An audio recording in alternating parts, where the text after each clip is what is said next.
혹시 이게 뭔지 아세요? 이게 뭔지 아세요? 이게 뭐예요, 여러분? 마크 진짜 여러분 할 줄 알아요? 이 마크가 어떤 게임입니까, 여러분? 여러분이 설명을 해주세요. 예? 뭐라고요? 좀비도 있지 요소 중에. 그러니까 이 게임의 목표가 뭐야? 어? 그런 거였어? 내가 아는 게임이랑 왜 달라? 아니 목사님이 알고 있는 마인크래프트는 뭔가 아기자기해서 뭐 자기 집 쌓고 막 만드는 그런 게임 아닌가? 약간 심시티처럼 나만의 왕국, 뭐 나만의 도시, 뭐 나만의 집, 나만의 농장 이런 걸 막 가꾸는 게임 아닌가요? 맞죠? 아무튼 이거 해봤어요, 여러분? 이거 하면서 이걸 해보면서 목사님도 해봤어 이거를. 우리 저기 깐난 애기들 같이 놀아주려고 이걸 깔아서 해봤는데 목사님이 그래서 목사님이 지은 집을 자랑하고 싶어서 한번 보여주려고 가져왔습니다. 잘 전에 한번 봐주세요. 어때요? 솔직히 좀 괜찮다. 솔직히 좀 잘 만들었다. 그래 안 그래? 이거 가볍게 하나 해봤고 이거 좀 옛날 느낌 나잖아. 그래서 목사님이 하나 더 만들었어. 어때 이거? 어때요? 이런 데 살고 싶죠? 이거 그냥 만든 게 아니라 거의 하나 예술 작품이야 진짜. 목사님이 만들고서도 좀 뿌듯함이 느껴지더라고. 뭐라고? 뭐라 했어 지금? 인터넷 보면서 했다고? 여러분 이거 제가 진짜 만들었을까요? 아니오는 얘들아 아니오라니 그렇다고 해야지. 제가 이걸로 진짜 만들긴 했어요. 상상으로 머릿속으로 만들긴 했습니다. 머릿속으로 만들고 이거 인터넷에서 이미지 퍼온 거예요 사실. 여러분 그러면 참 한번 물어볼게. 목사님 머릿속으로 상상해서 머릿속으로 만든 이 집은 목사님이 지은 집인가? 마인크래프트 안에서? 왜? 목사님은 이 집의 설계도 도면도 가지고 있고 어떤 재료가 얼마나 필요한지 어떻게 쌓아야 하는지 어떤 공사를 해야 되는지 어떤 과정이 필요한지를 다 알고 있고 심지어 사람들이 이 시뮬레이팅 해가지고 다 만드는 모습도 보여줬는데 그럼 목사님 머릿속에서 만들면은 그거 만든 거 아니야? 이 목사님 만든 거 아니야? 네, 여러분이 잘 말했듯이 이거는요 제가 지은 집이 아니죠. 제 집도 아닙니다. 설계도와 제 머릿속에 있는 이 생각과 상상을 직접 실천해야 비로소 아 그때서야 집을 지었다. 이 사람이 무언가를 했구나라고 말을 할 수가 있습니다. 제가 왜 지금 마인크래프트를 굳이 가져와서 상상으로 만들었다라고 말하냐면 저번 주에 우리 어떤 걸 배웠죠? 하나님의 두 글자 하나님의 작정 하나님의 작정 어 설마 다른 PPT를 가져왔나 내가? 아닌데. 일단은 모르겠습니다. 일단 해볼게요. 자 하나님의 작정 쉬운 말로 조금 다른 말로 계획을 우리가 배웠다고. 그런데 그 작정과 그 계획의 특징은 어땠지? 첫 번째로 어떤 특징을 가지고 있었지? 그 작정은 하나님의 계획은 어떤 특징을 가져서 첫 번째로 하나님의 지혜에 근거했기 때문에 변함이 없고요. 두 번째는 뭐였죠? 하나님의 계획은 영원하다. 영원하신 하나님께서 계획하신 것이기 때문에 그 계획 역시 영원했고요. 세 번째는 뭘까요? 그 효과적이라는 게 무슨 말이라고 했어? 효과적이라는 말이 무슨 말이야? 어? 그 작정은 효과적이야. 그 계획은 효과적이야. 무슨 말일까? 반드시 이루어진다. 하나님께서 계획하셨기 때문에 그 계획은 반드시 이루어진다는 의미에서 그 계획과 그 작정은 효과적이다라고 말을 했습니다. 그럼 마지막은 뭐였지? 포괄 어떤 걸 포괄한다는 거야? 모든 것. 그러니까 모든 것에 뭐가 또 들어올까? 선행, 악행, 그 모든 실수나 다 포함해서 하나님의 작정과 계획 안에는 모든 것이 포괄적으로 들어가 있다. 그렇기 때문에 우연 이런 거 있다 없다. 사주나 타로 이런 거 말도 안 된다. 모든 것이 하나님의 계획과 작정 속에 있다고 우리가 얘기를 했어요. 자, 그럼 우리가 처음으로 다시 돌아와서 이 작정, 이 계획 누가 했다고요? 하나님. 조금 더 구체적으로 하나님이 어떤 하나님입니까? 성부, 성자, 성령 삼위 하나님께서 이 작정을 하셨어. 이 계획을 하셨어. 그러니까 성부, 성자, 성령 하나님이 삼위일체 하나님께서 모이셔가지고 회의를 하신 거야.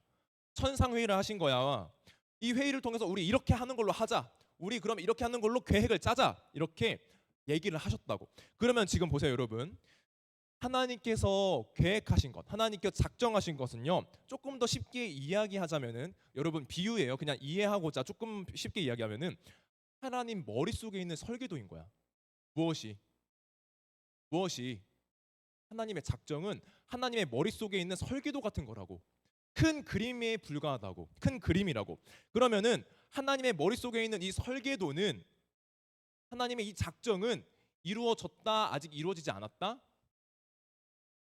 하나님 머릿속에만 있으면 이루어졌어, 안 이루어졌어? 그 계획이. 잠깐 다시. 목사님이 아까 마인크래프트 가져왔잖아. 목사님 머릿속에 상상으로 그리고 도면만 있으면은 그게 집을 지었다 말할 수 있어? 없잖아. 그 계획은 그냥 계획에 불과하잖아. 그런데 하나님 머릿속에 있는 하나님의 성부, 성자, 성령 회의 가운데 결정된 이 계획이 그러면은 계획으로만 남아있으면 그게 이루어지는 거냐고. 아니라는 겁니다.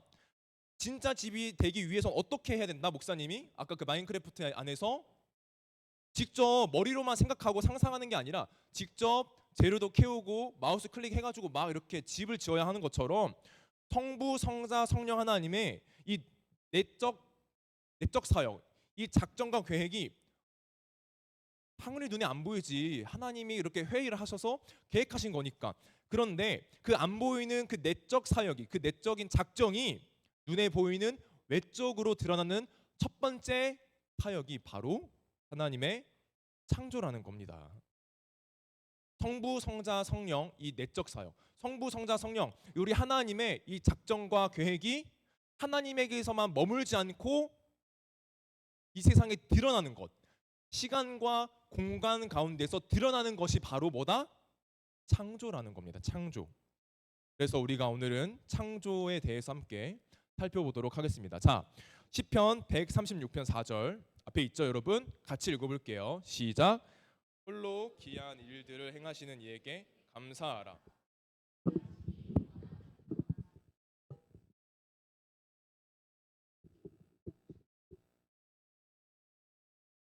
저번 주에 말했던 것처럼 여러분, 하나님은 하나님의 기쁘신 뜻 가운데서 하나님은 그 계획을 세우셨어요. 그런데 하나님의 완벽한 이 놀라운 계획을 어떻게 이루어 가시냐? 바로 어떻게 이루어 가시냐? 같이 한번 읽어볼까요? 다시. 홀로 큰 기이한 어디? 여기까지만. 홀로 큰 기이한 일들을 통해서 일하신다. 자, 여기서 말하는 홀로 큰 기이한 일은 곧 창조를 말합니다. 어떤 걸 말한다고요? 그러니까 창조를 행하시는 이에게 감사하라. 그 인자하심이 영원한 일이다. 계속해서 우리 5절도 한번 읽어보려고 하는데요. 같이 읽어볼게요. 시작. 지혜로 하늘을 지으신 이에게 감사하라. 그 인자하심이 영원함이로다. 지금 무엇으로 하늘을 지으셨다고요? 지혜. 지혜로 하늘을 지으셨다. 지혜로 하늘을 지으셨다. 이건요. 하나님의 솜씨를 묘사하는 표현인데요. 무에서 유로 창조하신 하나님의 이 창조를 설명하는 겁니다. 자, 무에서 유로 하나님이 창조를 어떤 방법으로 하셨죠?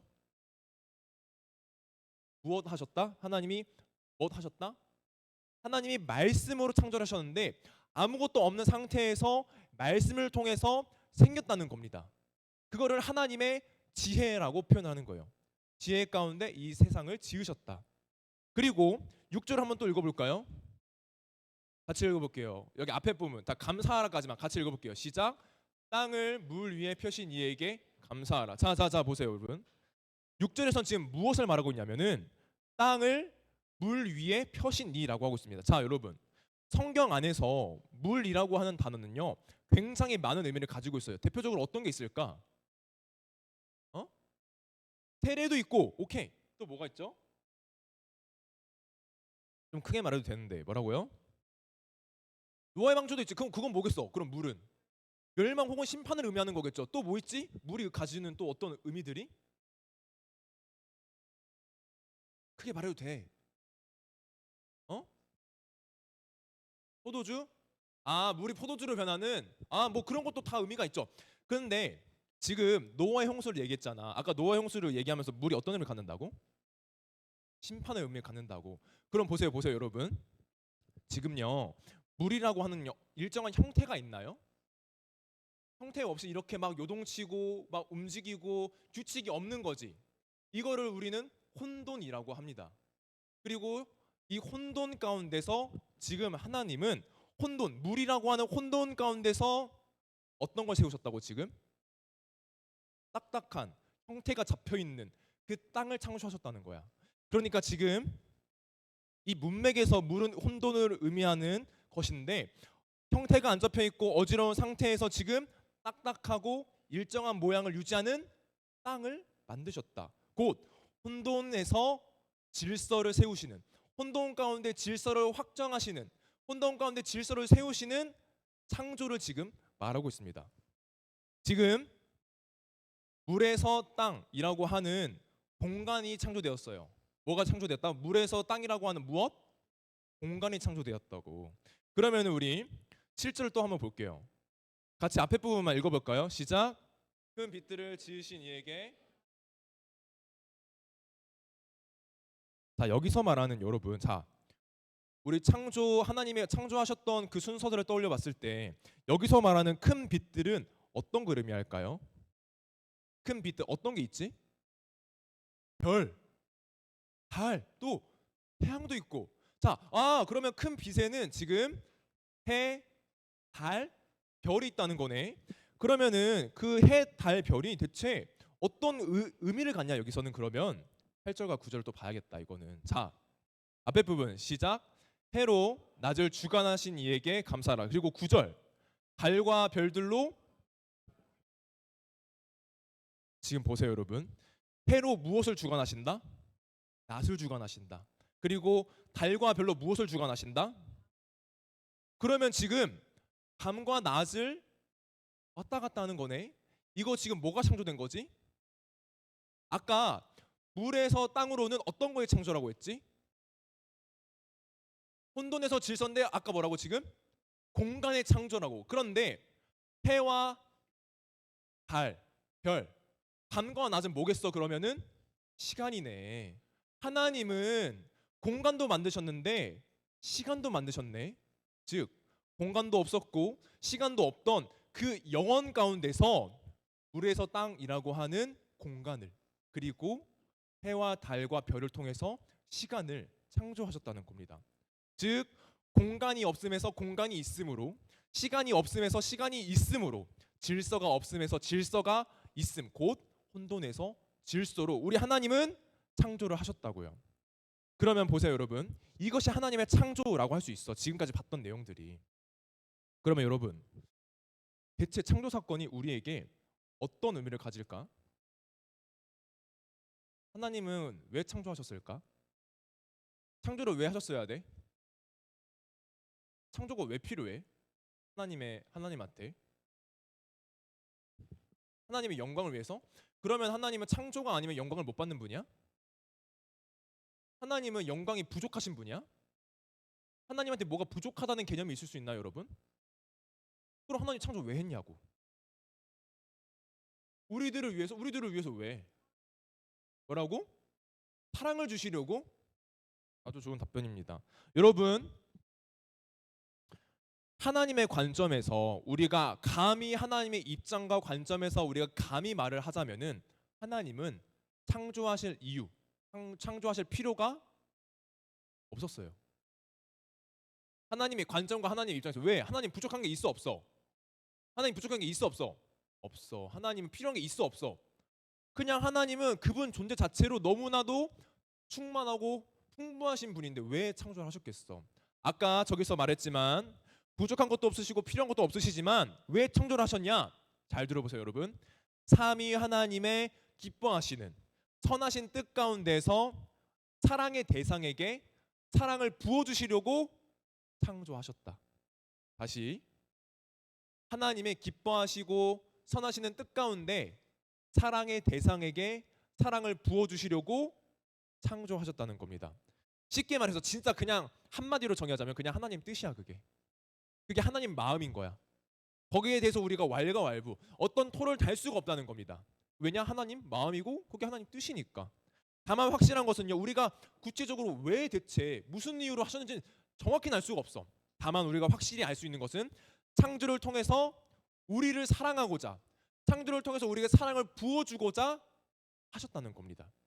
즉 우리 인간이라는 존재, 그리고 인간 말고, 우리 인간만 창조되었나요 지금? 인간 말고 어떤 거? 동물, 또 식물, 새, 새. 그리고 또 동물이 안에 있잖아. 어쨌든 또 어떤 존재들이 있어 우리가 생각했을 때, 사람 말고 사람, 또 물, 우주, 그 모든 것들, 구름, 아무튼 그 모든 자연 피조물, 그냥 동식물 다 포함해서 그 모든 것들은 하나님의 어떤 대상이다 지금? 어떤 대상? 사랑의 대상이고, 하나님은 그 대상에게 사랑을 부어주시고자 창조를 하셨다는 겁니다. 그렇기에 너도 나도 이 세상 모든 것들이 하나님의 사랑의 대상이다라고 우리는 정리를 할 수가 있습니다. 그런데요, 보세요 여러분, 사랑의 대상으로 남아있으면 얼마나 좋을까. 여전히 그냥 보기 좋은 상태로, 하나님께서 딱 봤을 때 심히 보기 좋았더라라는 상태로 남아있어 얼마나 좋겠어. 그런데 아담과 하와의 어떤 사건이 있었죠? 선과 악을 알게 하는 나무의 열매를 먹는, 곧 하나님의 명령을 어기는 일이 생겼습니다. 그렇게 함으로써 어떤 결과가 발생했죠? 죄가 우리 가운데, 인류와 이 세상 가운데 들어오게 됐어요. 그거를 우리는 두 글자로 뭐라 한다? 타락하게 됐다는 거야. 타락하게 됐어. 그럼 보세요 여러분, 우리도 그렇고 이 세상을 보면은 뭐 그렇게 안 보이겠지만, 너무 아름다워 보이지만, 우리도 그렇고 이 세상은 지금 어떤 걸로 얼룩져 있는 상태다? 죄라고 하는 정말로 가슴 아픈 그런 것으로 얼룩진 상태다. 그런데 보세요 여러분, 그러면 여기서 더 중요한 건 이거야. 우리가 분명 죄로 가득하고 이 세상은 죄로 얼룩져 있지만, 그럼에도 불구하고 우리와 이 피조 세계는 하나님에게 있어서 어떤 대상이다? 여전히 사랑의 대상이라는 거야. 우리가 비록 죄로 가득하고 우리가 죄로 지금 더럽혀져 있어도 여전히 그럼에도 불구하고 하나님에게 우리는 사랑의 대상이기 때문에, 그 사랑을 확증하기 위해서 예수 그리스도께서 이 땅에 오셨고, 예수 그리스도께서는 죽기까지 순종하시고 부활하심으로써 그 모든 것들을 해결하셨다는 거야. 맨 처음 왜 창조하셨냐? 사랑하려고. 사랑하기 위해서 그 타락 가운데서도 사랑하셨기 때문에 예수님은 죽으셨고 부활하셨고 지금도 여전히 우리를 위해서 중보하시고 기도를 하고 계신다는 거야. 그렇기 때문에 여러분, 여전히 우리는 하나님의, 다시 강조하지만 우리는 어떤 대상이다? 하나님의 사랑을 받을 대상이다. 그렇기 때문에 우리가 서로가 서로를 바라봤을 때 서로에게 사랑의 대상으로 느껴져야 하고, 서로가 서로를 바라보는 것뿐만이 아니라 우리가 이 자연 경관들을 봤을 때, 그것이 뭐 해든 달이든 별이든 어떤 것을 보더라도 우리는 이 세상을 딱 봤을 때 하나님의 사랑과 인자와 자비함이 너무나도 가득히 묻어있는 이 자연 세계구나, 이렇게 생각을 할 수 있어야 한다는 겁니다.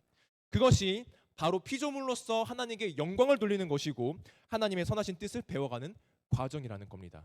여러분, 이제 말씀을 정리하겠습니다. 여러분, 창조는 성부, 성자, 성령, 이 삼위 하나님의 내적 사역, 이 하나님의 머릿속에 있는 그 계획이 시간과 공간 가운데서 성취되는 외적인 사역입니다. 쉽게 말해서 이 안에 있는 게 밖으로 끄집어 나온 거야. 이 머릿속에 있는 게 밖으로 뿅 나와서 시작되고 있는 게 첫 스텝인 거야. 창조가 첫 번째 단계라는 거야. 그게 쉽게 말해서 우리는 성부, 성자, 성령 하나님께서 회의한 내용이 그냥 회의에서만 끝나는 것이 아니라 그것이 실제로 실행된 첫 번째 단계라고 우리는 표현을 할 수가 있습니다. 그 창조는 지혜 가운데, 그리고 무에서 유로의 창조, 그리고 혼돈에서 질서로의 창조, 공간이 없음에서 공간이 생기고 시간이 없음에서 시간이 생기는 그런 놀라운 창조라는 겁니다. 아까도 질문했죠. 하나님 왜 창조하셨냐고. 그 질문에 우리는 뭐라고 대답해야 된다? 아무것도 생각 안 나면 사랑하기 때문에 창조하셨다라고 해도 되지만 조금 더 구체적으로 사랑의 대상에게 사랑을 부어주시려고 하나님은 하나님의 기뻐하시고 선하신 뜻 가운데 창조하셨다라고 대답을 해야 합니다. 그렇기에 창조된 우리는 하나님 창조의 대상이고 우리뿐만이 아니라 또 무엇도 창조의 대상이다. 우리만이 아니라 인간만 아니라 이 세상도 이 모든 피조물 전체가 사랑의 대상이다. 우리는 잘 모를 수 있지만 우리는 너무나도 큰 선물과 은혜를 받은 자들이에요. 우리의 생명, 시간, 공간 그 모든 것들이 하나님의 선물인 것이죠. 피조 세계 역시 마찬가지입니다, 여러분. 사랑의 대상이기에 우리가 더욱 소중히 여기고 아껴야 할 존재라고 할 수 있어요. 그러면 우리가 어떻게 하면 우리가 조금 더 이 세상이 하나님의 사랑에 가득 담겨 있고 인자와 자비하심의 이 결정체라는 것을 생각할 수 있을까? 좀 의지적으로나마 조금 우리가 생각할 수 있는 건 아침에 우리가 어디 가고 있어? 오늘 말고 평일에 학교를 가죠. 학교를 가는 길에 어떤 생각을 할 수 있어요? 일단 이렇게 걸어가나 혹시? 졸리다라는 생각을 할 수도 있지만 졸리다는 생각 말고 이제 걸어가거나 뭐 버스 타고 가면서 주변 한번 싹 보면서 오늘도 태양을 창조하시고 낮을 허락하신 하나님께 감사할 수 있고 또 저녁에는 또 어떻게 할 수 있을까?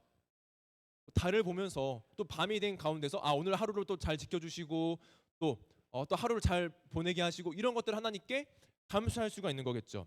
물론 이러한 사소한 것들이 전부는 아니죠. 그리고 이런 것들을 했다고 해서 우리가 전부를 했다고 말할 수는 없습니다. 하지만 우리가 우리의 일상에서 아주 작은 부분이나마 조금씩 하나님에 대한 인식을 넓히고 하나님을 향한 이 말씀의 실천을 행하는 과정 가운데서 우리들의 믿음이 자라나고 성숙해지는 그런 은혜가 분명히 있을 겁니다. 그렇기 때문에 여러분 매일매일 아침, 점심, 저녁 우리 친구들을 보면서 정말 사랑스럽다 라는 걸 느끼고 또 이 세상을 보면서도 얼마나 아름다운지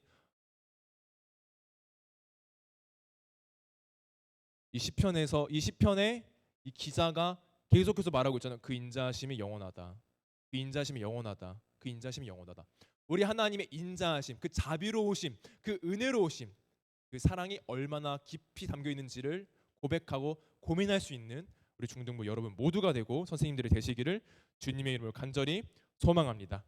지금 이 시간 우리 함께 기도하기를 원하는데요. 여러분 길게 기도하지 않으니까 잠깐 우리 손을 모으고 눈을 감고 함께 기도하기를 원합니다. 창조가 우리에게 얼마나 큰 의미를 갖는지